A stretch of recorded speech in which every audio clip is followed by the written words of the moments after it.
The Russian Navy, the second most powerful fleet in the world, but only on paper. Most of the ships and submarines were put into operation in the 1990s, and today they are already significantly outdated, as well as the naval command and control system.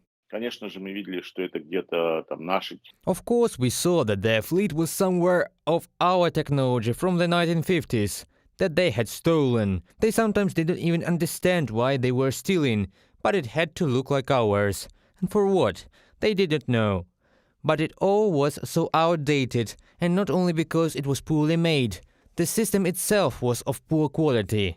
Yes, there were professional military, professional officers, but basically they had a slave army. Today, in such high-tech systems, the slave army doesn't work. The war unleashed by Putin against Ukraine has exposed the failure of Russia's naval forces, at least of the Black Sea Fleet. It was practically defeated during the military campaign of Ukraine. According to the armed forces of Ukraine, 16 Russian ships and boats were destroyed. The most painful blow was the sinking of the flagship cruiser of the Russian Black Sea Fleet Moskva.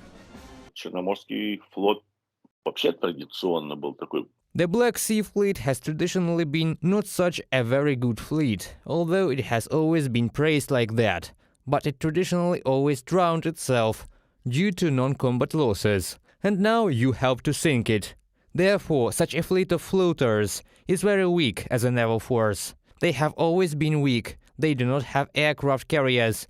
They do not have enough naval aviation, which could do something. But in the statistics of the losses of the Russian Black Sea Fleet, there is still no new flagship that will replace the Moskva.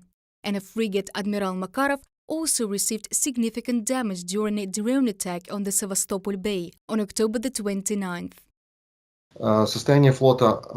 The state of the Russian fleet is depressing. I am sure that Ukraine will soon destroy the Black Sea Fleet. This will happen because we have a very advanced marine drone component. We have an anti-ship missile, so the destruction is assured. The fire range of Ukraine is 300 kilometers. I think this will develop the situation with the Russian fleet very quickly. All this will turn into scrap metal, which fortunately will no longer threaten anyone. The expert also notes that any loss is very harmful for the Russian fleet, because there is no production in the country capable of creating ships of a new generation. They haven't been able to build even Soviet-type frigates, not to mention new generation frigates since 2014. I mean, they tried. But in fact, they could launch one ship only, and it has not really entered the fleet until now. So they switched to the construction of small ships, that is 1 to 1,000 tons. Well, for understanding, a frigate is somewhere around 6,000 tons, and a cruiser can be up to 10,000 tons.